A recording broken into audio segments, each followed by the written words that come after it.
So this is 2 months since the discectomy, and we had you on video before the discectomy, and we'll show you that. Yeah.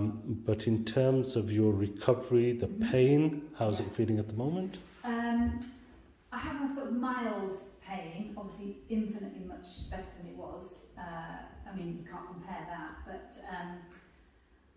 still numbness, but it's getting better all the time. I notice the symptoms are always getting less. And the feeling of the numbness is still there and a bit of weakness. Yes. But can I see you standing on your tiptoes, please? Good. And then your heels. Good.